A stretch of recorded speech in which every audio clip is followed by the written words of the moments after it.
What's up, everybody? It's your boy, Big Tank Hank, coming at you with another live stream.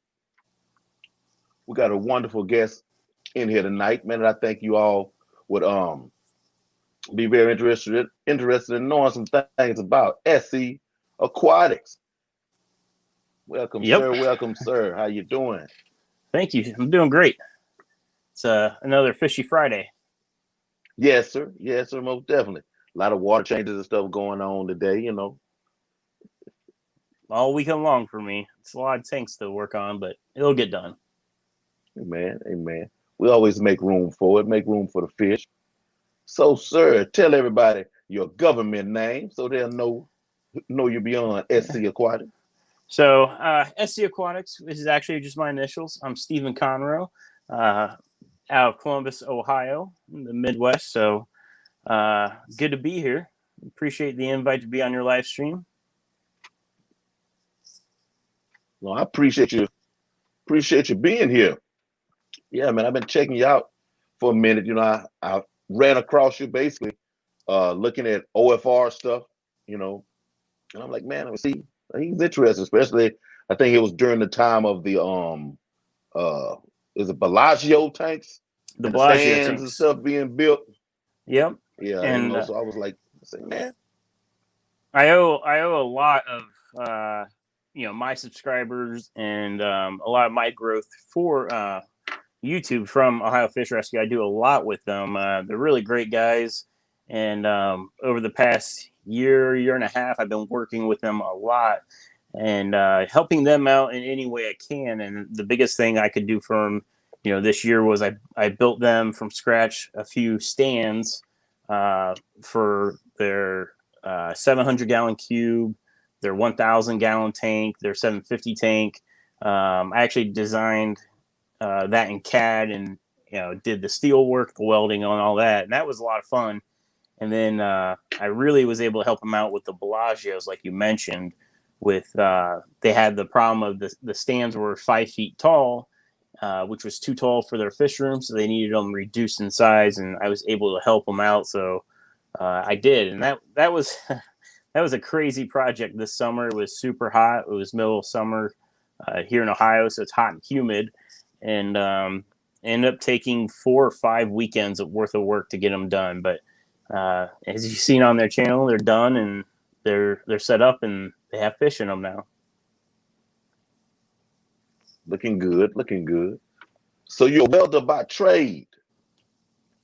By trade, I'm a mechanic. My day job is I work for Audi. Okay, I'm a okay. technician fixing cars. I've been with Audi a little over 4 years now, and before Audi, I worked for BMW for about 10 years.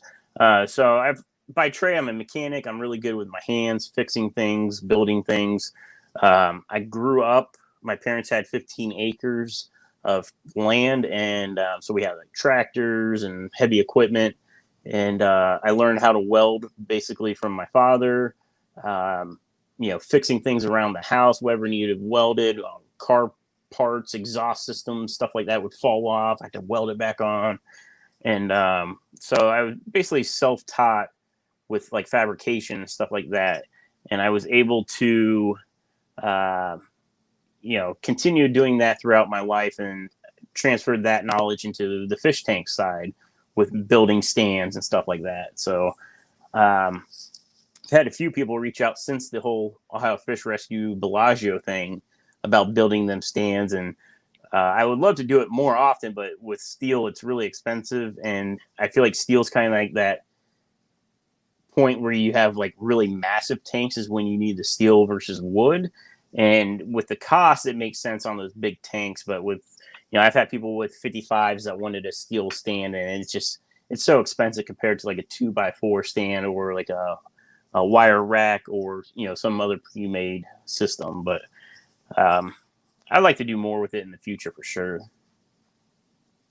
Okay, that's cool. Yeah, I was in the car business for about 13 years, but I was on the dealership side.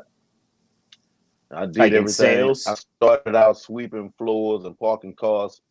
Okay. No, never sold a car because I had been a customer before, and I Okay. just wasn't gonna do it. But I came in as a porter, detailer, um, service service technician. Went to assistant make ready manager.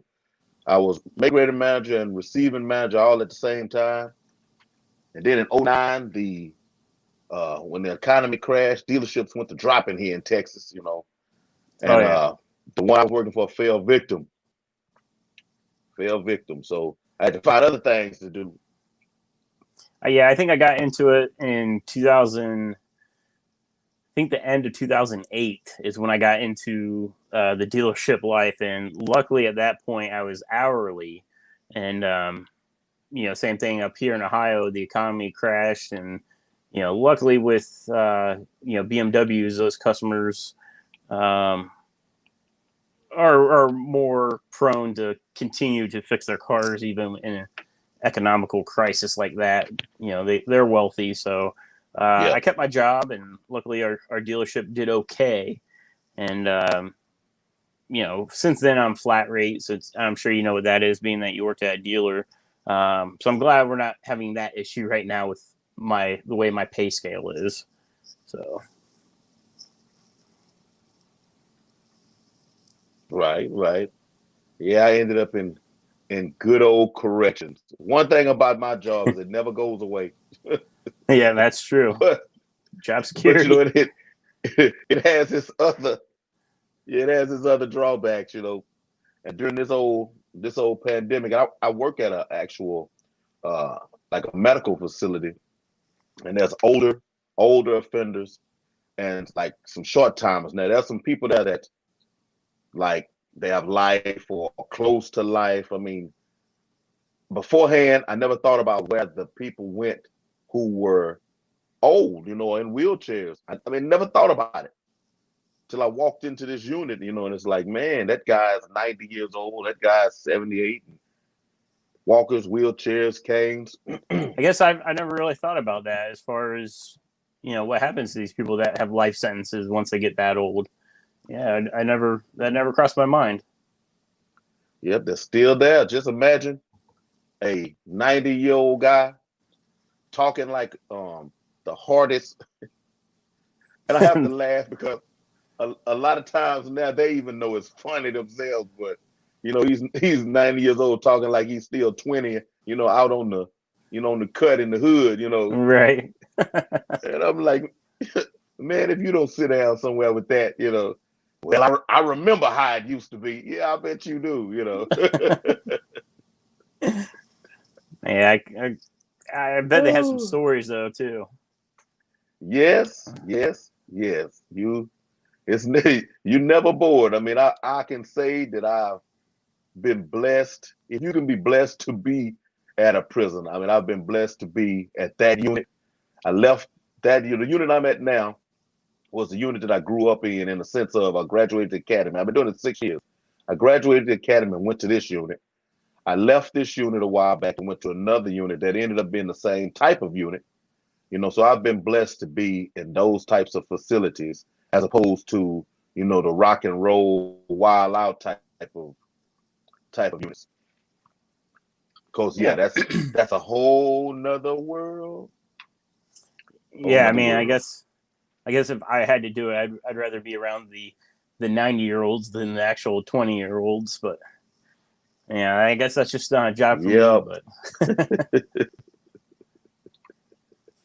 Hey, I don't know if it's a job for anybody. I just happen to be there. No, it's within my strong suit, my wheelhouse. It's in my giftings. People talk about my size and all of this. Especially when they see my workout videos, and I'm like, yes, but it doesn't really come into play because I have such a heart for people. I don't mince words. I don't sugarcoat much, but I'm compassionate as well as empathetic. So if you treat them as the men that they are, you get the same respect reciprocated. It's when you go in, thinking you're smarter than them. I mean, they live there. And the ones that's been there a long time, they have being there sold up. They know how to do that. They're experts at it. You can't beat them at what they do. And when you try, you end up getting yourself in a wreck. As you go in, you know the rules, treat them as human beings. Don't be all tight, and this tyrant. I'm like, my thing is, I didn't put anybody there. I didn't lock anybody there. So I'm not gonna treat you like I'm, you're a judge, jury, and executioner. And but it's been a a good experience as far as um me learning to slow down, listen, and not predetermine people's angles. Despite what you think you may see, slow down, listen, and divide it as it's coming to you, as opposed to jumping ahead, missing the boat altogether. Because not everybody, means us wrong, but not everybody means you good either. Right. But let the people know how long you've been in the hobby. Okay. So we talked a bit earlier. I'll just kind of, I guess, rehash what we talked about off live. Yeah. I've been keeping fish on and off, for as long as I can remember as a kid. Some of the oldest fish I remember were just standard guppies. It was really before they were all the strains that you have now. They were just, basically a plain female, plain male. The closest thing I could compare those to, in today's standards would be like a gambusia or a mosquito fish. Pretty much just all gray, plain, really no colors or fancy tails. I remember having those in like a little 1 gallon glass jar that you would use for fish back then. It might have been more than a gallon, but around that size. And I still can even remember to this day when they had babies, which was surprising because it was just a glass jar with water. There was no decorations, no plants, no air stone. It was terrible for them, I'm sure. We did our water change once a month or whenever it was. And there wasn't, back then, we didn't know about like additives for tap water conditioners. What we did was we would take a jar of water and let it sit out for 24 hours to allow chlorine to evaporate, and then we would dump it in. But somehow they had babies, and I remember getting like 5 or 6 baby guppies, and I was fairly young. It was the mid '90s, so I was probably 8 years old, and with anyone my age in the '90s, you were a Bulls fan. I named all the fish after Chicago Bulls players. There was Michael Jordan and Scottie Pippen and everybody, Dennis Rodman. And it was always sports. You always named, as a young boy, you named your pet fish or whatever kind of pets you had after some sort of sport figure. And so I remember that we had goldfish. You go to the state fair and you had the little pong ball toss game. You won a goldfish. Yeah. Those only ever lasted like a day or two. It seemed like maybe a month if I was lucky. But I never really knew how to keep fish back then. And I remember having like a 10-gallon tank later on, maybe like middle school, early high school. It eventually got overran with pond snails. But I remember having the most random fish in there. It had, tiger barbs, which I thought were really cool fish. They were always aggressive because I didn't know that you needed to keep a bunch of them. I always had like 2 of them. And then I would put them in there with like a molly. And I think there was a pleco and like one of those little eels. The most random stuff you could shove into a tank. And it had fake plants, had the decorations, a little sunken ship or whatever.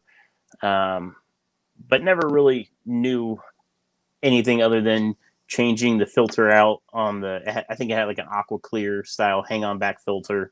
Change those out like every few weeks or once a month. But I would say I actually got to be a hobbyist probably about 4 or 5 years ago. I actually was keeping snakes before I did fish. I had ball pythons, and they have all the different colors and patterns, and I was trying to get into breeding them. Well, with life, my girlfriend at the time was moving in with me, and she had a daughter, a cat, and a dog. And I thought it was just too much to bring into the house with a bunch of snakes here. And I thought I just wouldn't have the time, so I sold my ball pythons back to my local breeder, and one of the tank enclosures was a 75 gallon. So I was like, all right, well, I'm not using this for snakes anymore. I'll use it as a fish tank. So I went to the local store and I bought some cichlids. I thought they looked cool. I still wasn't really a hobbyist yet, but I saw what kind of got me into it was a sand waterfall. And I thought that was the coolest thing I ever saw on YouTube. I don't know how I came across it. I think it was like a suggested video, but I saw a sand waterfall and it blew my mind and I wanted to build one. So that's what I did is I built a sand waterfall in my first tank. I put cichlids in there, and I still have that tank running to this day. I don't have cichlids anymore. It's a community goldfish tank now with a bunch of random stuff from Ohio Fish Rescue. But that was kind of where I started transitioning into a hobbyist, learning about the nitrogen cycle and how to actually properly keep fish and testing for nitrates to do your water changes. But what really, I guess, jump started me was shrimp. So after the whole sand waterfall, getting into the cichlids, I came across freshwater shrimp. I didn't even know that was a thing. Red cherry shrimp, and then like the blue dreams and all these different colors. I thought it was the coolest thing. So I bought some shrimp from Flip Aquatics, and finding Flip Aquatics kind of led me to Aquarium Co-op. And that's where I learned about plants, and more and more I started going down that rabbit hole of learning as much as possible. So shrimp really is what busted me out from having that 175. I decided I want to have a bunch of shrimp tanks, so I built a fish rack. I like building things, and that's kind of what motivated me to keep going was being able to build a water system and everything for the tanks to do like auto water changes and everything like that. So I built a rack to hold 5 tanks, and I did shrimp, and then I started selling them. And it was just kind of like one of those local things where I had a bunch of extras, and I started selling them. And it was these red cherries, and I was selling them for $6 a piece. And they were breeding prolifically. I was getting dozens and dozens of shrimp every month, and of extra ones. So I started selling them. They were $6 a piece. I'm like, man, I'm making a lot of money doing this. This is fun. I need more tanks. So I went from the 175 to 520 longs to I built a whole nother rack, added 15 more tanks, kept getting more and more shrimp. And then I wanted more fish. And then today, so skip about a year and a half, I have somewhere around 55 fish tanks now. Somewhere around there. 55 tanks and 2 ponds. And I still sell shrimp that I breed here. I'm been breeding a little bit of some Corydorus species.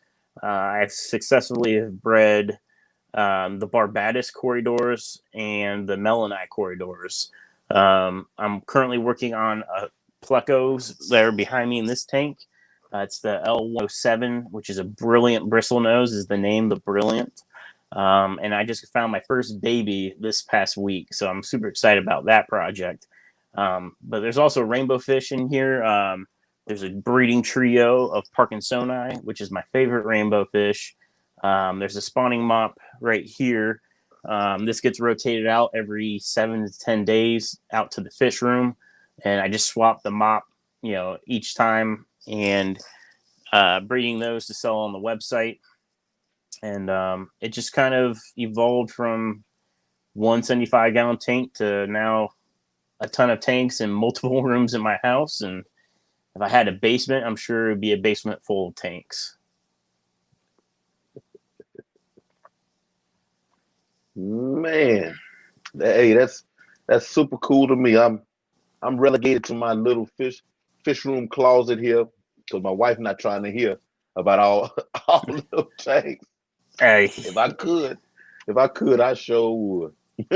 yeah, it's tough because you start wanting to keep more and more things.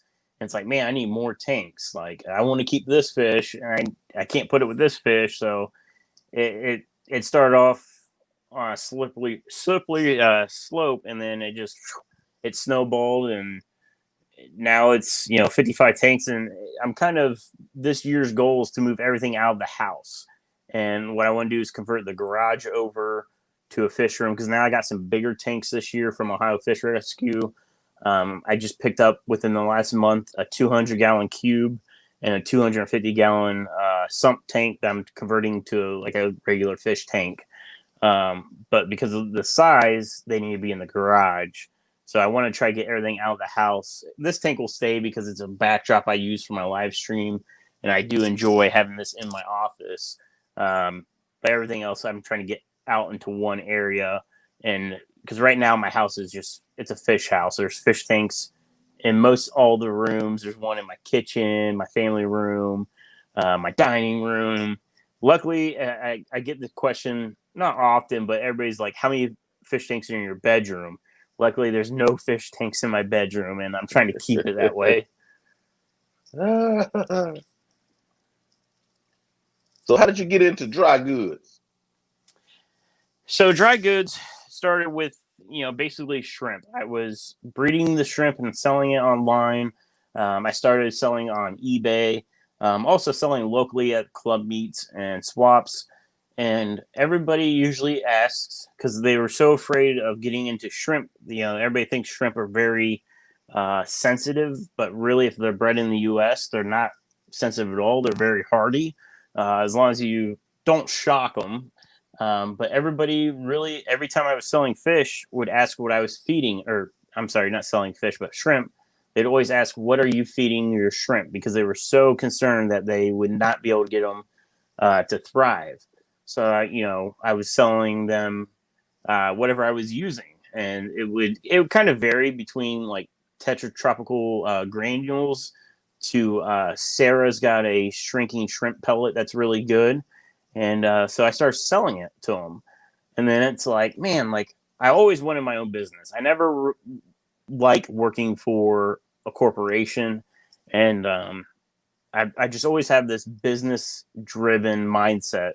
So I said, you know what, let me try it. So about a year and a half ago, I opened an online store, and I, went through the whole process of trying to figure out where to buy these products from, because some companies won't sell direct to an online store like myself. They only sell to a brick and mortar, which I get. I totally understand that, but I also I'm at that age where I know, everybody's going online. And to be honest, I feel like if the local brick and mortar stores don't go online, I don't know how long they'll be able to compete with the market, because there's so many people now selling fish online that it's, especially during a pandemic like this past 12 months, it's really easy for somebody to go online, buy fish, buy their fish food, have it shipped right to their door versus going to the store. Now, I really do enjoy going to a local fish store and seeing the fish in person, but since this has all started, I haven't been to a fish store in a year, and I'll be honest about that. Um, but For you know, real? A whole yeah, year? and it's been a year since I've been to my local fish store, and I mean, I don't really have a reason to go other than check out what fish they have. But for me, I run my own business, so I buy the products wholesale cost. So if it's for personal use, I can save money that way. And if it's a fish, I get every week my wholesale fish people. So there's wholesaler like hard goods, which would be like Hikari, Fluval, Phoenix, those kind of brands. But then there's the wholesalers that do fish. Well, the fish wholesalers send me a list every week of what fish they have. So anything that my local fish store has, I can also buy myself on my next wholesale purchase if I'm wanting a specific fish. So there's really no reason for me to go to a local fish store other than to kind of hang out and, talk fish with them and see what they have, if there's anything cool. But, this year I haven't gone to a fish store. I went to one club meeting, which is the only one they had so far, because with the whole pandemic, they stopped doing the auctions and all that stuff, but they did a parking lot sale. So I took a bunch of products and I took some fish, and basically everybody had a table and every other parking spot was a table, and we got to sell, which was really cool. I enjoyed it. And I wish they would do that more often, because it's super easy. You pull your car up, you open your trunk, and you can pull out your fish or whatever you're trying to sell as a hobbyist. And it was very convenient. But yeah, so I guess to get back to your question about the whole hard goods, it just kind of snowballed, more and more products. I got into house brand products, which is products that I make myself or I have made for my business. And some of the top ones is I have my own fertilizer. So a lot of people online know about Easy Green from Aquarium Co-op, fertilizer for plants.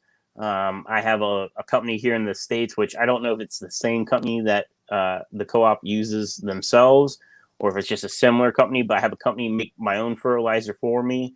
They basically take the formula, they make the fertilizer, and they bottle it, and then I label it because it's cheaper for me to do the labeling. And it's gotten very good reviews through the community, and I'm actually sold out of it right now. But I mentioned that in my live stream tonight that I do plan on bringing more of it in. I had to order it in bulk quantity, and it's, if you think of a fertilizer bottle of this size, when you order a case of it, it's a lot of weight. And every time they ship me a case, it's like $80 for one case. And if I need to order bulk, it could be, I could end up spending $400 just to have it shipped to me. So it's one of those things where I kind of have to pick and choose when I restock it. But right now the demand's really high, so I need to restock it. I don't know, all these red things, if you can see that across the back, those are botanicals. Uh-huh. So with people that do biotope fish tanks, if you're doing like a South American fish tank, if you're doing a shrimp tank, there's botanicals, which would be your seed pods and different items that would be on the bottom of the tank. I bring in bulk and I bag all the botanicals myself. They get heat sealed, shut to keep everything nice and tidy. But that's another house brand product. And the other thing is filter media. So filter pads, kind of like these poly pads. I have my own house brand of those, and those are great. So if you're changing out your filter media and like a hang-on back filter, if you have a sump or a canister filter, you can buy a media pad and then cut it to fit exactly wherever you need. And that was another product I brought on specifically for my company, which I thought was pretty cool because it was a good seller. So it was just a product I stood behind. I was confident on putting my name on it. Okay, man. Hey, when I say super interesting, you're gonna have to send me your email. I mean, something. This is stuff that I had no idea. You know what I'm saying? Yeah, I might have to. that's the thing I've ran into is over the last few weeks. My channel's been growing more and more. And a lot of people will be like, I didn't know you did this. I didn't know you had this. And the fertilizer was one of my big ones. I try to, when I sell fish online, if I can buy it locally from a hobbyist, let's say you're breeding these rainbow fish. If I can buy it from you, I'd rather buy it from you than a wholesaler, because I know the quality is better from a hobbyist.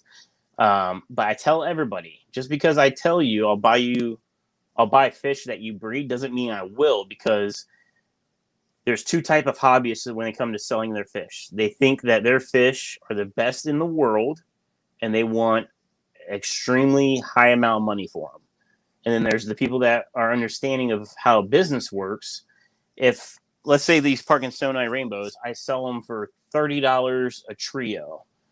Well, because I sell them for $30 and you breed them, I'm not going to pay $28 for them. It doesn't work like that. I have to make a profit to keep the business rolling. But I found a bunch of local breeders. My super red plecos are all bred locally. I buy them from a guy 100 at a time, and he gives me a really good price. They're healthy. They're bred in my tap water. He's in the same city tap water as me, so I know they do great. And I try to buy locally if it makes sense for the business. And the thing with the 614 FERT was people just didn't know about it. And the rainbow guy I buy my rainbows from, all my rainbows I sell online are locally bred here in Ohio. And I know the lines, they're all Gary Lang lines pretty much. So I know where the fish came from. I know who originally collected them. And that really helps with selling rainbow fish, because rainbow fish owners are very picky of where their fish come from.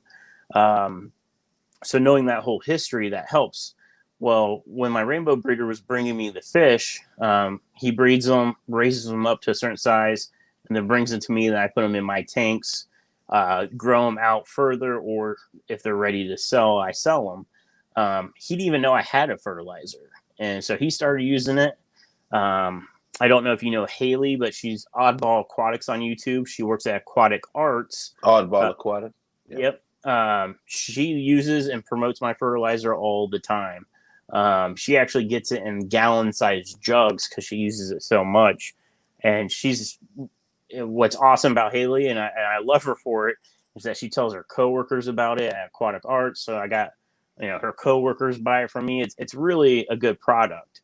And, she's really big into planted tanks, and she's tried a ton of liquid fertilizers on the market.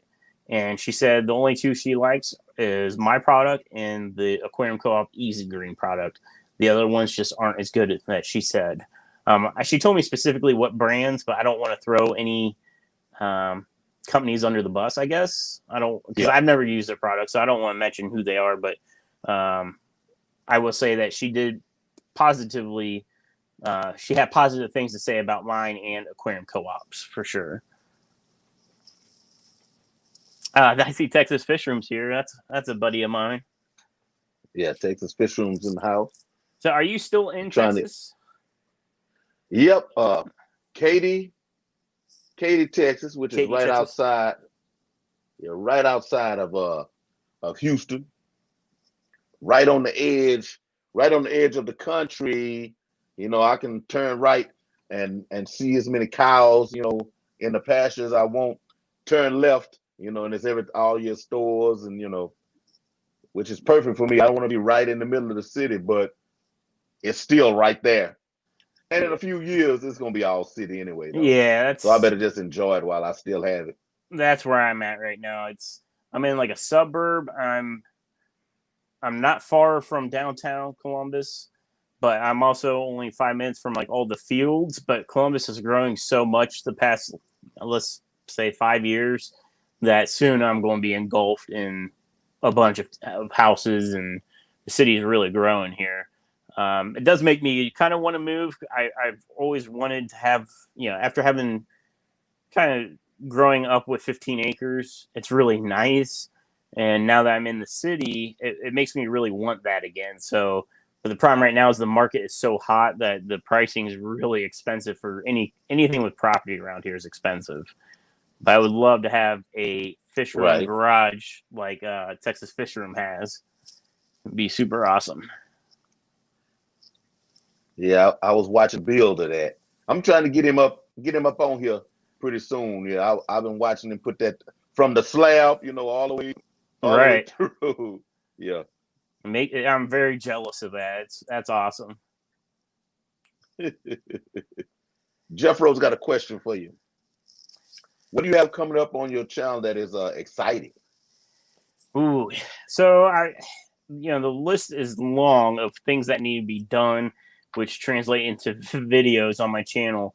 But the biggest thing I think that's exciting that I'm excited about is eventually getting the garage turned into the fish room.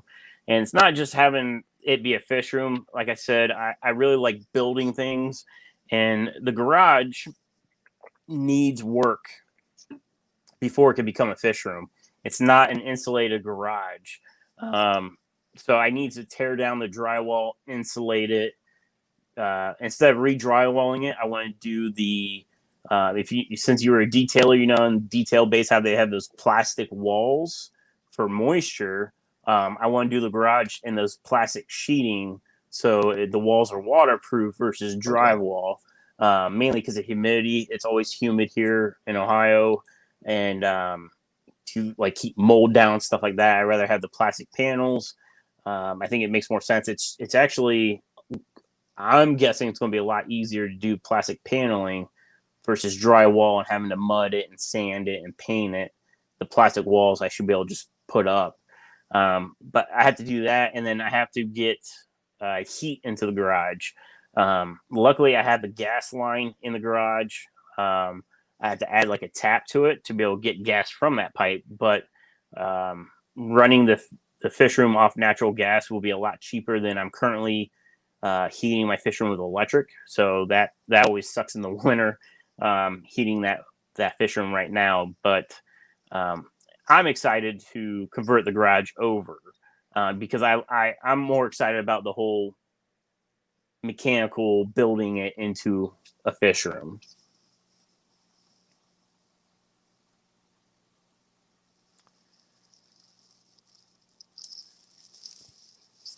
Freshwater Canucks. He said, at SC Aquatics, would be nice if Canadian shipping was easier. Would like to get from you and people like Dan's Fish Room. Yeah, so actually I sold fish on, so Dan's Fish, which is like dansfish.com. He owns getgills.com, which is a community of people that are hobbyists. You can set up an account. It's free to set up an account and sell your fish online through getgills.com. GetGills does get a like percentage of your sale. So let's say you sell a $5 fish, they get 10 cents or whatever it is. I forget off the top of my head. I did sell on getgills.com for a while, which is Dan's Fish. I stopped selling on there mainly because of inventory reasons. I use Shopify as my e-commerce platform, and it allows me to sell on multiple platforms at once. I could sell on eBay, Amazon, through my .com, all these places, and all my inventory is managed through one software. Well, with GetGills, it isn't managed the same way. So I was having problems with just manually having to put fish on that website versus what was on eBay or Amazon at the same time. So it was just easier for me not to sell on there. But I do get emails all the time for people overseas. The other big thing I only ship to the 48 states as far as livestock. I ship hard goods to all 50 states plus U.S. territories, Puerto Rico, Guam, stuff like that. But I only ship fish to the 48, and a lot of it has to do with pricing. Before I did it, I had somebody in Hawaii buy a bunch of diamond tetras from me, and it cost me like $78 to ship one little box to them. And my flat rate shipping is $35. So I immediately lost a ton of money with somebody buying some diamond tetras. So that was a hard lesson learned. So I stopped doing that. The other thing is guaranteeing fish going to, let's say, Guam. I actually have a lot of people that buy products from me from Guam, Guam and Puerto Rico. I sell a lot of hard goods to those two territories, and they ask me all the time to ship them fish. And same thing with Canada. It's just with shipping time is the biggest factor right now. Especially going to Canada, you're going to have delays at the border customs. Puerto Rico, I don't have that issue with the customs, but it's all about time. I can't guarantee live fish when it could take a while to get there. And speaking of Texas, one of my moderators is from Texas, and she actually had the award for the longest fish delay. She bought some fish from me, and they were in their box for I think it was 7 or 8 days, 7 days maybe. Ooh. And they should have been there in 2 days. Some sort of delay happened, and it went from Ohio to Texas. It took 7 days, and luckily all the fish arrived alive. I was really surprised because if it hits that 5-day mark, I try to package for the worst possible scenario, but at 5 days, they're going to be out of oxygen, and it's just unfortunately it's a numbers game at that point. But at day 7, she got them, and they were all alive, so I was really really happy about that. And I've had fish go overnight and die, so it's shipping fish is kind of hard, and shipping out of the country would just make it that much worse. Jeff Rose has a question. Is Shopify pretty legit, and is it very hard to get going? What's your take on it? He's interested. Shopify is very, very legit. It's my brother-in-law actually started a company, unfish related, this past year, and I actually got him going through Shopify. It's very legit. It's very easy, I think, to use. They set it up for people like you and me to get started selling online. And one of the biggest pros was I was strictly selling on eBay, which selling on eBay sucks. They take a huge percentage of your sales, and eBay's worldwide, so the competition is super high to sell anything on eBay, whether it's fish related or not. Profit margins are usually really low, especially now with China's on eBay. So when you're trying to buy stuff locally, or not locally, but in your country, you need to filter out and make sure you say like US only, because you get people from China selling. Shopify made it very simple for me to get my products online and also integrate eBay into it. So I no longer had to post on eBay and my website. To begin selling online, I didn't use Shopify. I actually used Square. I had already had a Square, the little credit card reader, from doing side work on cars back in the day. Fixing people's cars at home on the side. If they didn't have cash, they could pay me with a credit card. So I had Square, so their website maker was free. And so that's what I did. But it didn't allow me enough customization of the website as I wanted. So that's when I looked into Shopify, because I noticed like everybody uses Shopify these days. And I can see someone's website and be like, all right, I know they're using Shopify. And a lot of the big companies use it. So Shopify just it allows you to do so much, whether you're brand new at it or more advanced. You can really get crazy with it. And inventory tracking was huge for me, because there's nothing worse than trying to sell somebody a product and then finding out you really didn't even have it to begin with because your inventory was off. And that's the worst email I hate sending somebody, is that, hey, sorry, my numbers were off. I'm refunding your money. Me refunding money makes nobody happy. But Right. no, it's super legit, and I have no problem recommending Shopify. I may have to look into Shopify. I need to get off my tail and learn how to actually ship. Just today, I had a guy interested in buying. I have blonde based endlers. Okay. And a guy was interested in buying 12 males today. I mean, and that's kind of random for me. I forgot that I have been posting videos showing progress, and I have two 50-gallon tanks in my garage, tubs in my garage, where I have these endless because I'm really crazy about them. And somebody actually wanted some today, and and it just caught me so off guard, because I ordered a few fish in the midst of what we're going through right now, and worried about them the whole time. I got some beta chinoides, snakehead bettas. I ordered some from HC Aqua, and I didn't think about it. We had a cold snap here in Texas at that point. He's in Hawaii, so he don't know nothing about that. But we had this cold snap, and oh man, they were coming, and I'm watching, tracking. I mean, they got here really good. I think it took them a good 2 days. A little bit before that, I ordered. What did I get? Did I get my puffers? Pea puffers? I got something else, in the midst of this that actually came pretty good, because I was hearing all the horror stories, but I didn't really have to experience it. But yeah, I need to learn how to ship fish myself, because eBay and I stuff like that. struggled You know, with you're it. doing local pickup and all that. Yeah, I struggled with, and that's the other thing. I don't want to jump off the subject right now, but Shopify does allow you to do local pickups. So you can have it set on your website that if somebody's local, they can select local pickup and then they can schedule time with you to pick up locally. Because I have people that do that too. Because when somebody locally wants to buy something from you through like the Fish Club or, you know, word of mouth, however it is, um, they're like, hey, I want to buy this. How does this work? I'm like, just go to the website.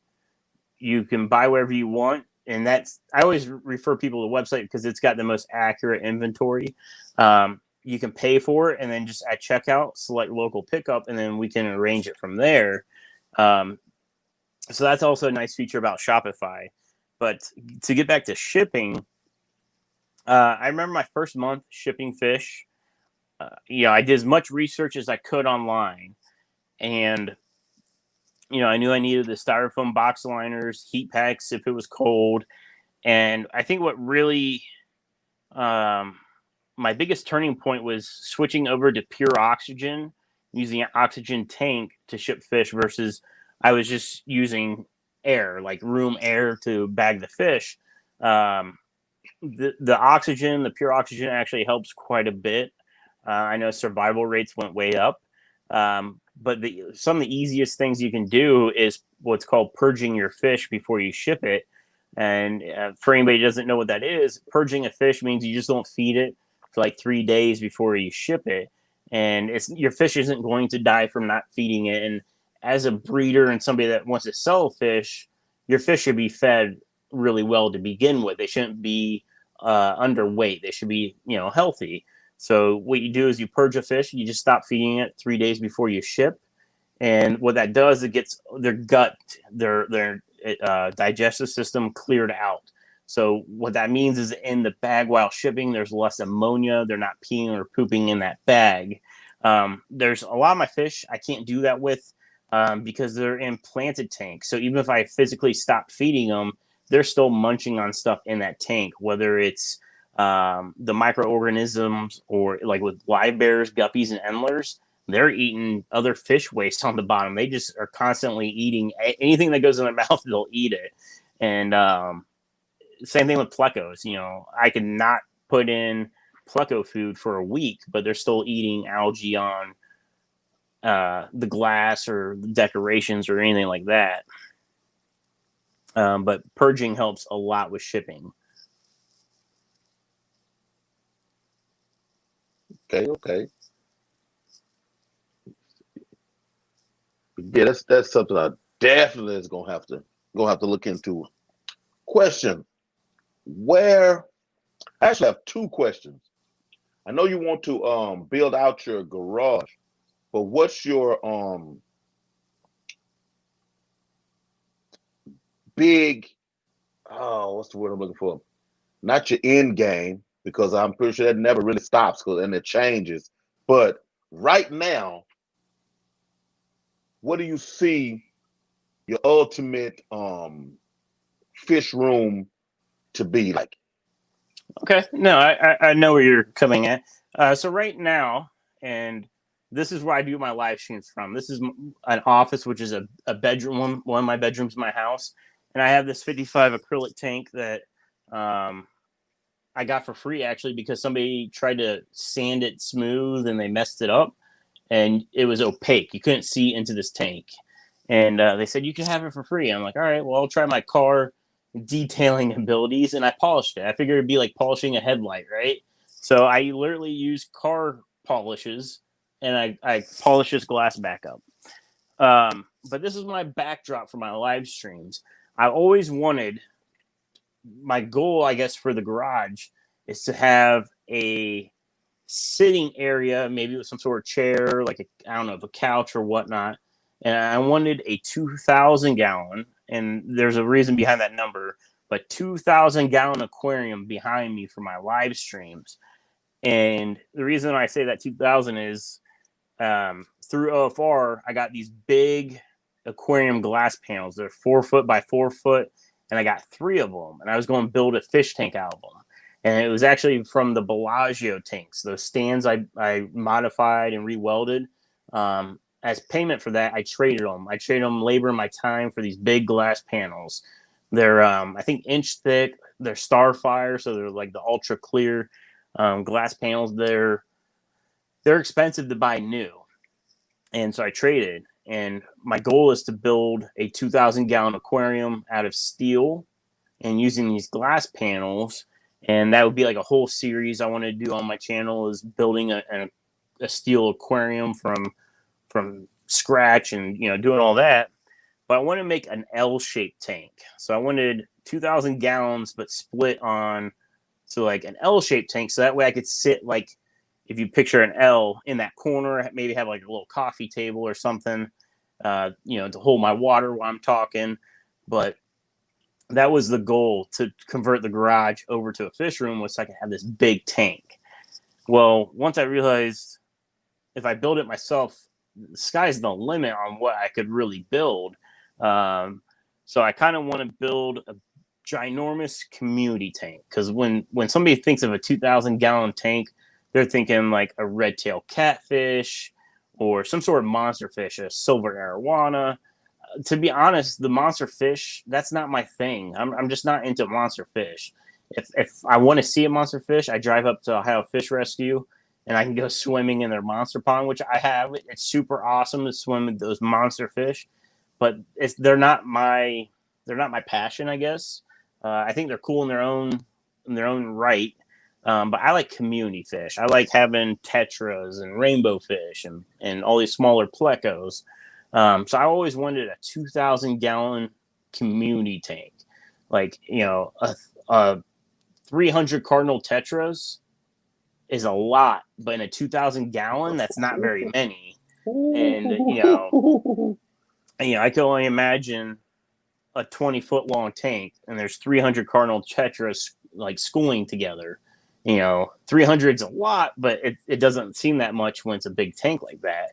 But it's not just that. I want like all sorts of tetras and all sorts of rainbows. And, you know, if you could picture the Bellagio tanks, 1,800 gallons, it's 20 foot long, it's got all those cichlids. Well, if that was a planted community tank, I think it would be fantastic. So that's my goal, is to have this huge tank. And it's going to make some people mad that it's a 2,000-gallon tank and it's got nano fish. Little fish. Yeah, but it's going to make me super excited. Yeah. And it's a process I want to share. So I'm going to be there with you. But this year, it kind of, my end goal changed, where it was originally going to be 2,000 gallons. But I was like, really, sky's the limit. What's the best way I can really utilize the garage? And what I kind of want to do now is, let's say, make it a 3,000 gallon, but I want to split it. So the pros to the community tank being planted, it's a lot of nitrate removal. So with the other 1,000 gallons, it would be a shared, like, water, but not shared tank space. I want to do Stingrays. And that was kind of a recent thing after being at Ohio Fish Rescue with all their Stingrays there.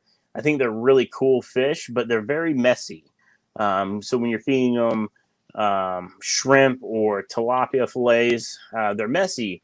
They produce a lot of waste. So I think it'd be cool to have some Stingrays, have that water go through the 2,000-gallon community tank, have the plants clean the water, and have that clean water go back to the Stingrays, and make it really a symbiotic relationship between those, you know, big Stingrays and the nano fish. But I think it'd be super sweet to have have a little area to sit in front of that and have that going on in the background, you know, just a huge tank of nano fish going on. Yeah, I'm right there with you. People used to mess with me at the very beginning, like, man, a dude as big as you with little guppies, you know. Hey, guppies, I love guppies. As you were talking about that, look, I can see 300 Congo tetras, man. Yeah. Ooh. And I love guppies, and they were, you know, one of the first fish I was breeding, which is pretty much everybody's first fish. I feel like they breed is by, you know, guppies, because they're easy. But I'm working with the They're called the Vienna Guppies from Aquarium Co-op. Dean's Fish Room has them. Yep. I have those exact guppies here, and everybody always asks me, so I'm going to say it before maybe it pops up. How did I get them? Jimmy, who's the video editor for Aquarium Co-op, used to live here in Ohio. Jimmy Gimbal. And he lived here in Ohio, about 2 hours from me, and not too far from Ohio Fish Rescue. And one day he said, "Hey man, I have a bunch of these Vienna guppies. Do you want any?" I said, "Oh heck yeah! Like, I'm breeding fish. I also breed to sell." It's the name. It's the Vienna Guppies.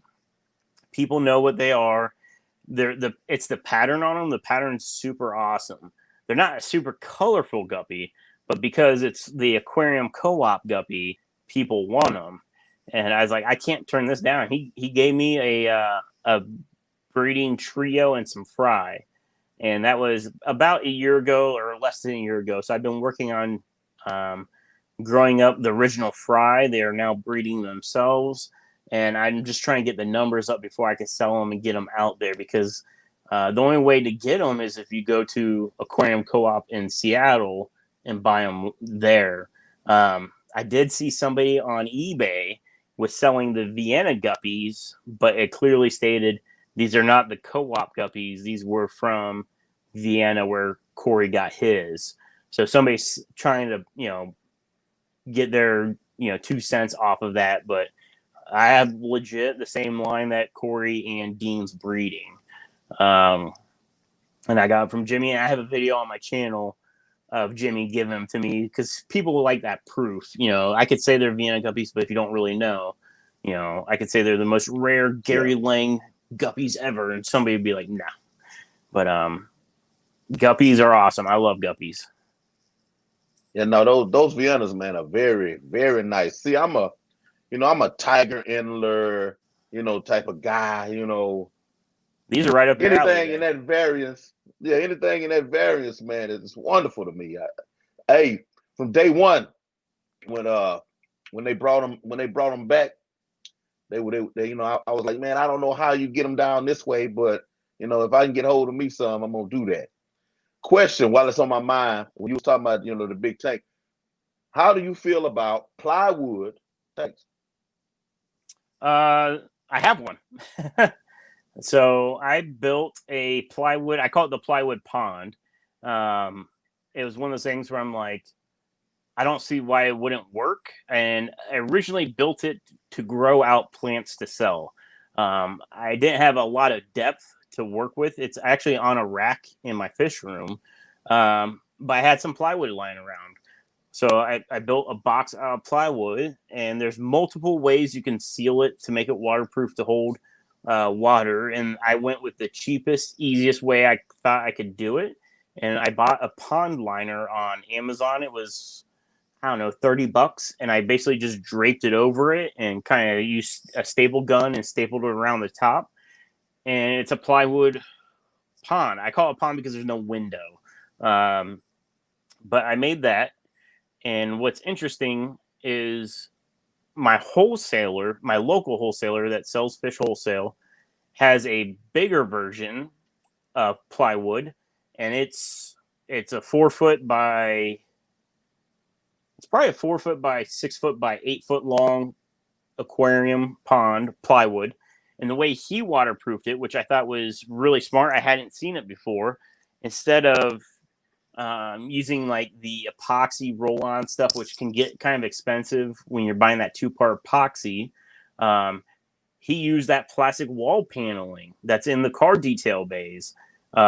It's like $20 for a 4x8 sheet, and all he did was silicone it to the plywood and basically lined the box with plastic, and then just all the joints he silicone like you would a glass tank. And he actually uses it for feeder goldfish. So he wanted a big volume of water for all these, because if you think of a feeder goldfish at a fish store, there might be 100 of them in a small tank. Well, at a wholesaler, it's thousands of them. So he needed a big volume of water, and he lined it with plastic, like plastic sheets. And I thought that was ingenious, and that's something I kind of want to do in the future is make a bigger plywood pond doing the plastic sheet method. So how do they attach the sheets themselves initially, to the actual wood? Just silicone, I think. Silicone or some sort of caulk. Like they're not screwed because you obviously don't want to like screw through the plastic sheets. So they're just silicone to the plywood, and then he just siliconed all the joints. So I think his pond's probably just 4x8 sheets that he made a box out of because it's 4 feet deep, and I think it's like 8 foot square. And then yeah, there's just those plastic sheets that are on the walls. And I know locally here in Ohio they're like 20. Oh, I just priced them. I think they're like $22 a sheet, a 4x8 sheet of it. And then he just lined those. I think he just siliconed the back and stuck it. Like if you were doing a background in a tank, you would silicone the back of it and stick it. That's what he did to the wood. And then in all the corner gaps, he just ran a bead of silicone. And that's how he waterproofed it. Because those plastic panels are 100% waterproof. Okay. That's cool. That's cool. Another question. Yeah. Where do you want to see the hobby going right now, just from where we are at this moment? Because I think we've all probably had those thoughts, when we're alone by ourselves looking at our fish.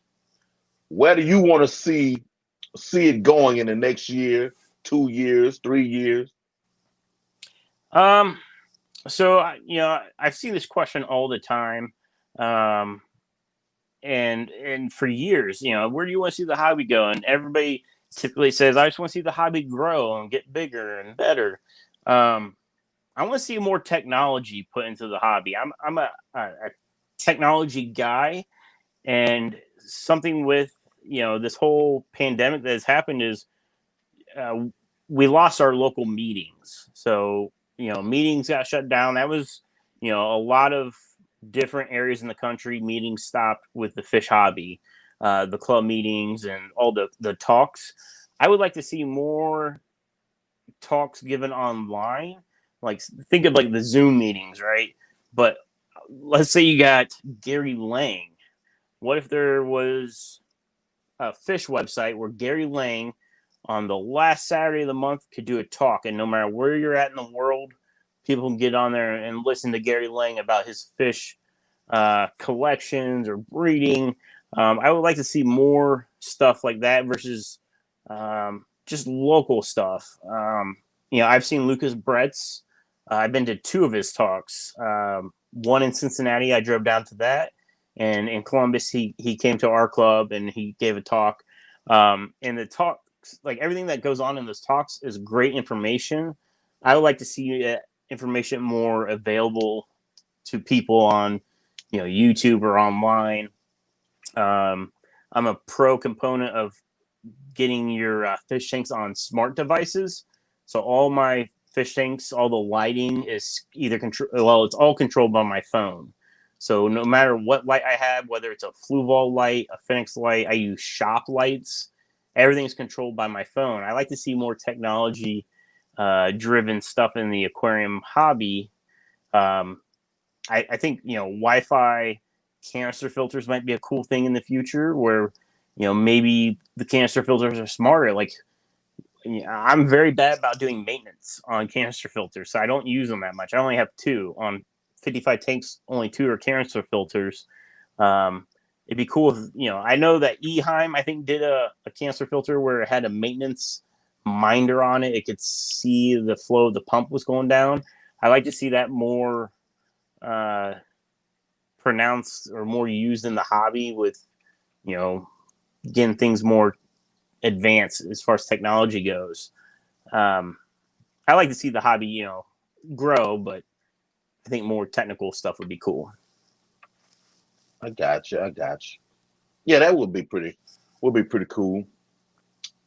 Me, and on top of the fact that I don't even have a fish club down here. Like, we have one. It's on Facebook though.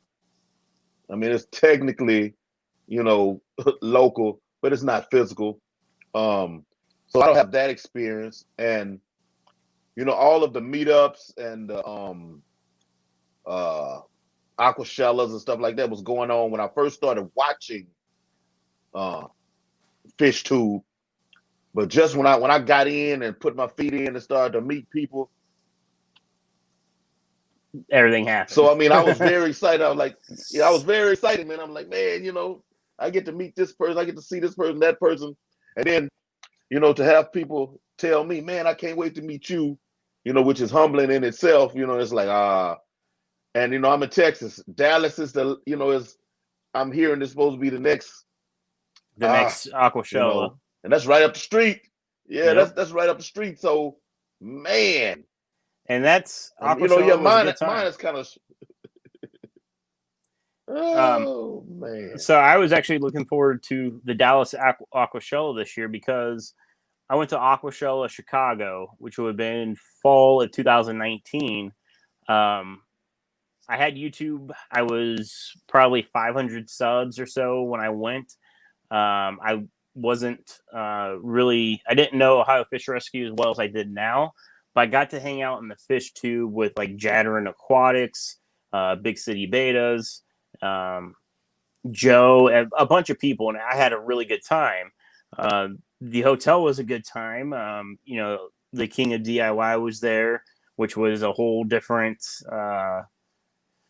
experience in itself. I'll just leave it at that. But I had yep, a really good time at Aquashella, and I was right after Aquashella Chicago is when my channel started growing. I started hanging out more with the Ohio Fish Rescue and a bunch of bigger channels.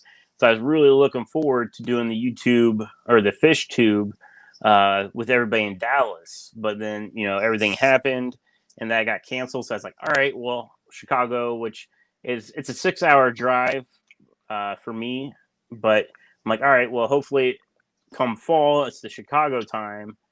The whole virus, everything will be over with by then.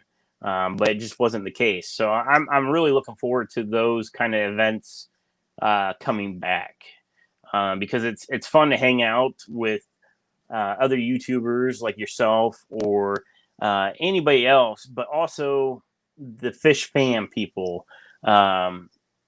The Bob Kaler, I would love to meet Bob, Pam, you know, Punchy Paints, and Chevy Fish, all the Fish family people. It's fun to hang yep. out with them, and I got to meet some of the people off my channel last time, and I think now that my channel has grown, there's just more people I can meet, and that's something I'm hoping comes back this year. It's probably going to be the fall if it does this year, but I'm hoping it does, and we'll see what happens. But I'll probably be, um, you know, if I'm not in a fish tube booth, I'll probably be with Ohio Fish Rescue helping them. We're really good friends these days, and I would probably tag along with them if I have to. Right, right. That's cool. That's cool, man. And it's I can say it's something that's real. I'm really, really looking forward to because, like, you just, hey, what's happening, Danik? And you just saying, you know, me, and then say, you know, a YouTuber. That look, that just still sounds crazy to me anyway. You know, me and my wife was talking the other day. I was like, you know, I'm actually a YouTuber. You know, there was a whole nother thought you have in your head with that, you know, a little while back, you know, and I'm like, I guess I am technically official, you know. And Mm-hmm. yeah, man, there's a lot of people that, you know, I want to meet that in my head. There's something, you know, there's something else. They're on another level. You know what I'm saying? Yeah, And I mean, that's and just, I guess that's human nature, you know.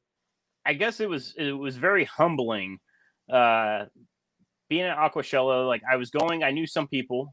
I went with I didn't go with Oddball Quacks, but she was there in the same hotel. Like everybody was in the same hotel basically. We were friends, so I was comfortable knowing that she would be there. I met a lot of good people there. My buddy Jerry, he was in Texas at the time. Papa Shrimp Aquatics.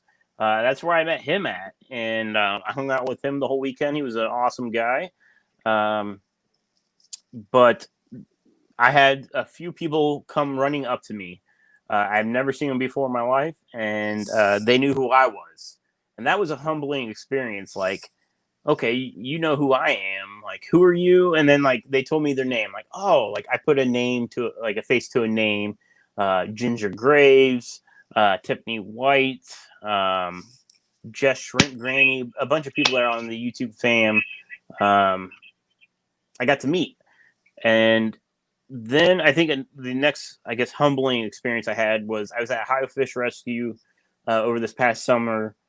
Probably doing the Bellagio tanks. I was there 5 weeks in a row, so it was kind of a brain melt this summer. But I had a kid come up to me, and a kid knew who I was, and he was talking about like a fish in the pond, and he's like, "You're SC Aquatics." I was like, "Yeah, like that's awesome. Like a little kid knows who I am." Like that was probably the next humbling experience I had was a kid, seeing me, and that's my channel's marked not family friendly because I never know if I'm going to accidentally cuss or something.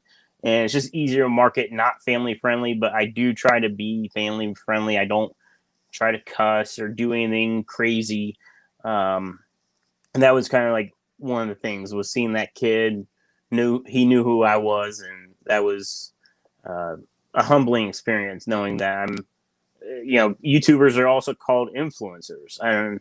And I'm influencing this kid, good or bad. So I need to try to make sure I keep it good and, set a good example for, let's face it, a lot of kids that are coming into this hobby. That's cool. That's cool. Yeah, I take the influencer moniker pretty seriously. I have people I met through YouTube that actually call me, on my phone, with advice, for advice and things of that nature. Because, I'm me who you get on the screen, and I actually know I have a relationship with these people outside of it, and I know how important, it is because you got a lot of people that give you something on the screen, and that's not that's not what you get Oh yeah, I when can you name meet them. I can name somebody, but I won't. I met them Yeah. and that's another thing is there's a lot of people that I met that I might have, I don't want to say misjudged, but people I saw, YouTubers that I saw and just kind of had that thing in the back of my head where I'm like, oh, I bet that guy's kind of a jerk or something, or like he seems kind of fake. And then I met him at Aquashella and I was like, wow, this person's awesome. Like they are truly a good person. And then somebody else that I met that seems like a really good person online. And then I met him at the hotel and I was like, this person's a piece of crap. Like they really are. And, I'm not naming names, but there are people that would surprise you. Yeah. And, I was a big supporter of theirs until I met them in person. I was like, their YouTube channel is all fake. It's to make money, and that was it. And but I think if you act how you are in real life on here, and when you meet somebody, you're not going to let anybody down. Because if you're awesome on YouTube and you're awesome in real life, your expectations are here. But it's when you start faking it that I think you can really skew what people think of you. Right. And I mean, and this is an extension of real life. This is not, your sitting in the living room watching reality TV show type of thing. There's no access to those people. We're sitting here in real time talking to each other. Mm-hmm. At any given time, we could be in the same place at the same time. I mean, this is real, and people forget it. They lose focus. They blinders. Come on, they don't realize that it's real. It's not, or at least it should be. Right. It should be unscripted. And I believe that's why I'm doing early on. I'd write down some little notes. Every now and then, depending on who I'm talking to, there's some things that's specific to them. I'll make notes about. But for the most part, that's good. Is it etiquette? I don't know the word I'm looking for, but I do the same thing. So with live streams, I typically originally I was just doing live stream, and I didn't have a subject. I was just going live, like talking to people. And then once I started getting more and more people in live stream, it was getting off topic because I would just chat, and then if I wanted to talk about something, it never really happened. I have like unofficially like ADD. I start talking about one thing, and then I squirrel and start talking about something else. And my followers know that, and they were like, "Hey, squirrel." But so I started doing a list. Like, I want to talk about this, and I just do a spreadsheet on my computer. So, my camera's my phone, and then my computer's right here. And, one live stream might be talking about a new product I'm bringing on. And I tell people, like, hey, like, guys, I'm about to pitch you an ad.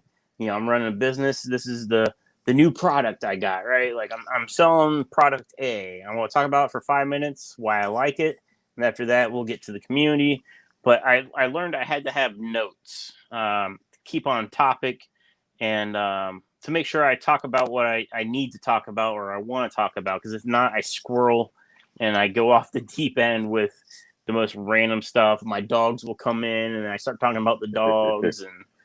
But I think writing down notes it's a good thing it's a good tool to use, especially with being a YouTuber, to make sure that you get any kind of points across or questions, like you said, that you want to ask that might pertain to whatever your topic is. If it's an interview or some streams, I might try to do like an educational stream. One was talking about filtering shrimp tanks. So I said, all right, this live stream, I'm going to tell you how I filter shrimp tanks. And instead of doing like a video, like recording it, editing it, we're just going to do it like a live stream. And so I had to make sure I had the notes of what I wanted to say. And then, at the end, it goes into like the community chat. But I get distracted by live chats. So I might be trying to talk about a certain subject, and then I start reading a chat, and it's like, oh, Danikin Aquatics says this. And then, like, start talking to them. Or Geek Boy. Geek Boy was in my live stream earlier. I might start talking to Geek Boy. It just, I get sidetracked. So I try to put the blinders on and focus, and that's where I think the notes really help. Right. See, I'm professional ADHD.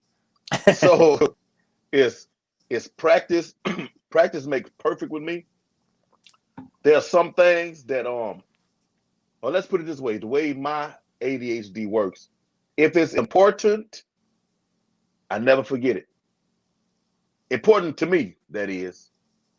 It's compartmentalized. It's locked in. Then you have other things that, as soon as I get a chance, it's gone. So I have some things that are for the stream.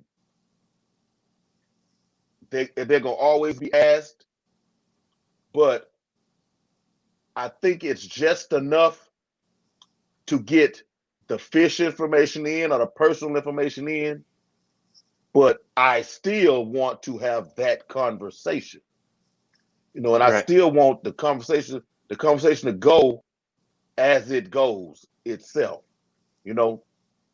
So whichever direction it might end up. And I always try to realize when I see one of the rails coming up, and I'm get it back on track. I try to pull it back in, but I'm pretty good at keeping, from jumping all the way off the rails, though. Yeah, see, I'm the guy that like ends up off the rail, going down into the subway somewhere else, like a whole nother state away, because I start talking about one thing and then shoop, I'm gone. That's my flaw as far as a YouTuber, staying in those rails, like you said. Oh,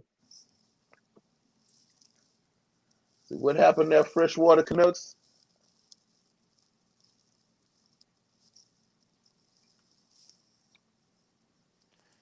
What I mean when I mention my son on IG or YouTube is that he is as much in the hobby as myself, but social media connecting with people is me 100%.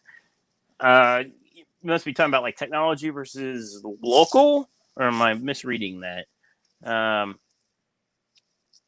kids these days, I know you're talking about your son. Everybody's on Instagram and TikTok and all those social medias.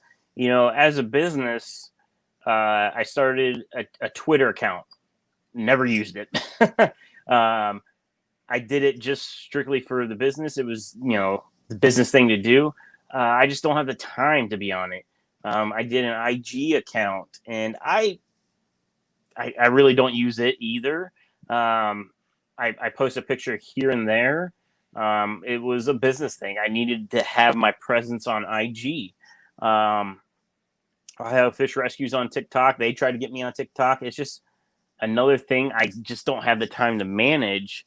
But I'm very tech savvy, so I get why everybody, especially younger people these days, are so into all that stuff. I get it, but for me, it's too much. My time is very valuable to me, and with working full time, being a mechanic, and then coming home and doing this business, I don't have the time to be on all that stuff. I feel like I connect better with people in person than I do online, but I don't want to put myself down. I think I do okay on the YouTube aspect of it, but I definitely like being in person, because I feel like you can really get to know somebody when you're in person, and you can really feel the tone of their voice and stuff like that. So I prefer in person. Yeah, I do too. And I'm a I'm an eyeball guy, meaning I look you in your eyes sometimes to a detriment when I'm talking to people. And I always have to stay mindful of I'm imposing. I'm a sweetheart, but I mean, you all see my face. If I'm not grinning, if I'm not, I look like, man, what is on his mind? What is he thinking? What is he going to say? But that's not me. It can be, but it's not. So, I found that not always that person that can't keep eye contact with you, there's something underlying, but for the most part, that's true. So that's why I like the in person more so than anything. But back in the day, I had a security company, Silverback Protection Team. I did clubs, parties, concerts, things of that nature. This was like 2010 to 2013-ish, and Twitter was super popular with the kids, kind of like TikTok is now per se, but more on an information basis. On Twitter, I would see when the parties were gonna be, and I would stay. Like my local area, there's colleges, so I would like try to stay in the little loop. I'd advertise. I talk to DJs, that and other, so I'd stay in people's minds. Whereas like nowadays, I have fish. TikTok is work. Like if there's any other platform, TikTok is actually work. And I can't. I don't know if I can do that one. It's actual work. It's harder to just make me filming a video. Funk get on me because I leave stuff out. But it's TikTok. I think it's harder for me than me making YouTube videos. I mean, especially like some of these channels where they're doing videos, every other day. Like I'm terrible about uploading videos. A lot of the times I do something to get it done, and I'm like, man, I should have recorded that. Well, too late now. I have to force myself to record stuff, and like I enjoy editing the videos, but it's so much work to. I try not to be fancy with my videos. There's a lot of editing with like cutting out dead time or stuff like that. But other than that, it's I'm not a professional videographer, so I don't have like super clean videos. But there's people that put a lot of time into their videos, and I know you can just tell, like, man, they put a lot of time into that. And even like KG Tropicals will talk about, some of the videos he put hours and hours into editing doesn't do very well on YouTube. And where he just does a quick, dirty cut and paste will do really well. YouTube or being a social media presence takes a lot of time, and it could be a full-time job if you're doing it every single day.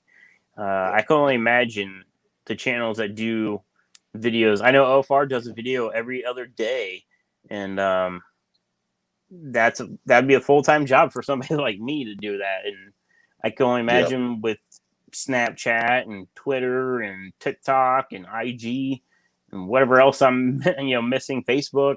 That's a lot of work. Yeah, and I don't know if it's my, we speaking of the ADHD, but I'm gonna give a plug to somebody. Okay. Veterans Aquatics. When he first, well, not first showed up, but I guess when he really started focusing his time on growing his channel, let's say maybe almost a year ago, I was just now, kind of trying to get my feet wet also. I had a 7-second beta video that I didn't say anything in that's at 125,000 views right now.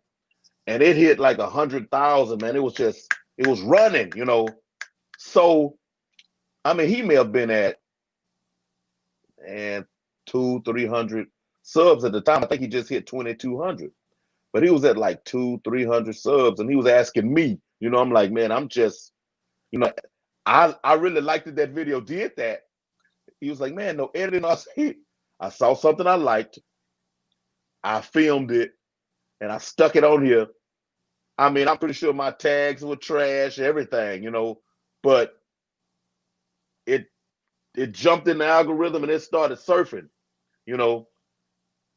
Saying that to say, he really puts in time, on making his videos. That's what he does. And it shows in his subs, his watch hours, and all of that. Man, when I tell you, it is so hard for me to hey, let me. And I'm a guy that I'm always creating stuff. I mean, I'm always silicone and screwing and hanging on tanks. I'm always making something at 2 o'clock, 3 o'clock in the morning that I don't video. Yep. Because I've always been that guy, even as a little fella. As a little fella, I was always building and making stuff. That's just what I do. But the video aspect, there's so much other things that goes with that. I have to set it up and make it attractive to everybody. I have to give all the information. I have to make sure it falls in the right slot. And that's just so hard for me. But I can get up to getting in front of this camera, setting up my room and doing all of this in here. I can get up for that. Because I just talk to people. I want to see in the people. I want to know. I can get up for that anytime. I want to get me a bigger room, not even a bigger room just because I want to put more tanks in it. Man, I want a big table. I want to get me a green screen. I want to make this more of a production, just this. Mm-hmm. I mean. It's fun. I mean, that was, what this room was going to be, and I think I even did a video like, welcome to my new YouTube studio, and this room was empty. I'm like, I like tinkering with stuff. So the green screen I thought would be really cool. I could show stuff going on behind me, and end up I needed the room for storage, because what you don't see is like there's hard goods here, but on the wall that's this way has shelving of shipping boxes of different sizes, and behind the camera is cases of products, and there's more. I can spin you around, like the closet's got stuff in it. There's another slat wall of that's medications, like fish medications. And so it really kind of got repurposed from a YouTube studio into a business studio.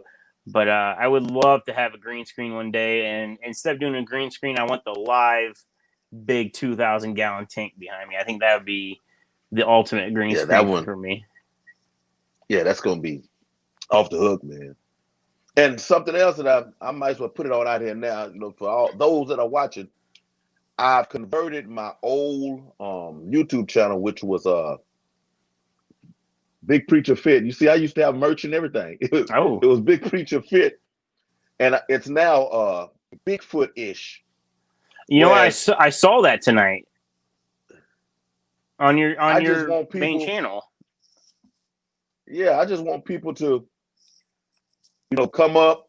I'm gonna do it kind of like this. Just come up, tell their experiences. Now, in my bio it says fact or fiction. I can't, I don't know where everybody stands on cryptids or whatever, but I have my own feelings and beliefs towards it. And there's nothing more interesting than a good story, especially, something exciting like that. Man, I was walking through my backyard and I saw this movement, and I mean, you get fixated.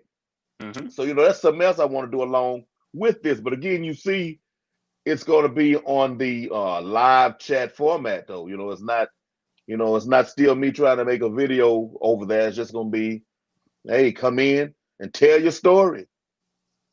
Awesome. Got another Instagram page for the same thing, and I'm gonna get that one figured out. I'm gonna tinker with that a little bit, but again, that same room, will be used for that also. For like a multi-purpose room. Hope to get that rolling soon. Heck yeah. But yeah, this is just, man, me talking to people, man. I love it to death, man. Yeah, hey, I'm gonna thank you, man, for coming really on here. For sure. I really appreciate Thank you you very sending the much, offer man, out for being my guest. Yeah, man, I am, how can I put it?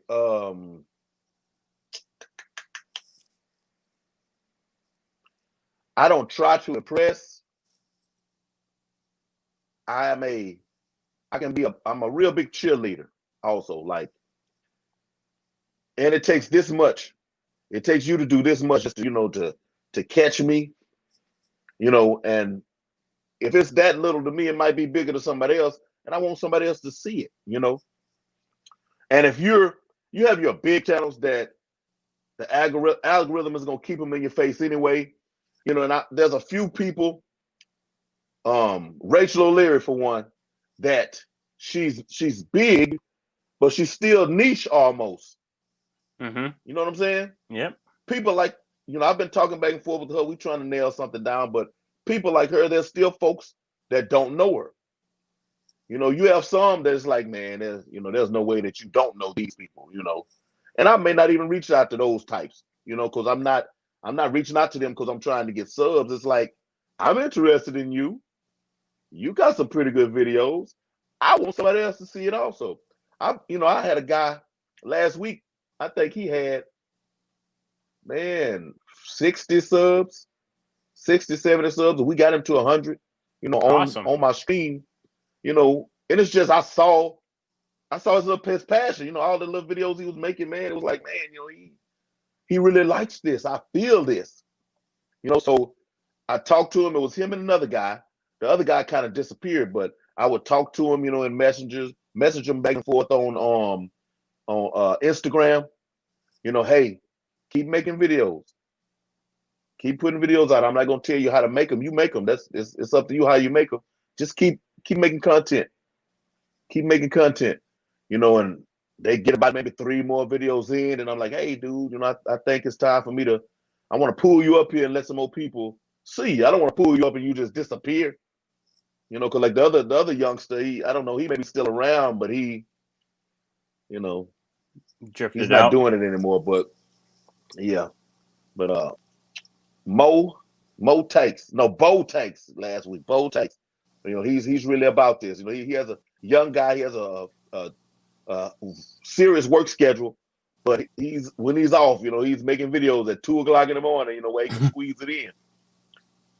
But yeah, I just believe, man, and hey, man, real people, man. Hey, tell them about yourself. And Kevin, fucking fish down there. Early on, cause see, I'm not judgmental, but I am. I'm a minister, for God's sake. So there's things I do, there's things I don't do, and there's stuff that won't be on my channel per se. And I was watching him when he first came in. He was, he's a younger guy. He's a little wild, but I still continue to hang back and pay attention to him because I'm always believing in giving people, chances. I'm always believing in it, and I'm gonna believe in you. But I just sit back and watch. I sit back and watch, and I would tell him, in different places, hey, man, if you want to blow up here, or you want to do this like this, try to tone this down a little bit or whatever. It's cool. It's cool to be you because there's nothing better than that. But sometimes we can be a little much. And I told him recently, I was like, and I just talked to him tonight about scheduling him in so I can bring him up because, I told him I'm proud of the growth that I've seen in him, and his story. I could get into it, but I would rather he come on here to tell his story. He just reached a non-YouTube milestone on, last week or maybe 2 weeks ago, that because of the work that I do, I know how important it was to him, and I know how it felt to him. I want him to be able to come up here and to tell his story, to more people. And yeah, Kevin, man, I say on here, man, I'm proud of you, dude. I'm proud of you, dude. I don't turn nobody away. I don't throw nobody away. None of that, man. That's not what I do. I don't beat people up. I don't do any of that. But I believe that I help to make men, and I say that in a sense of from 6 to 60, there's something we all have missed. But we as men have to realize that, though. So if somebody else, if you notice something where, this guy, man, maybe I need to let him know about this or let him know about that to help him be a better man, in today's society. I mean, that's our obligation. I've taken it and I run with it, It's awesome.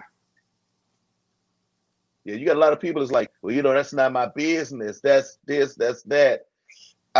No, am I my brother's keeper? Yes, you are.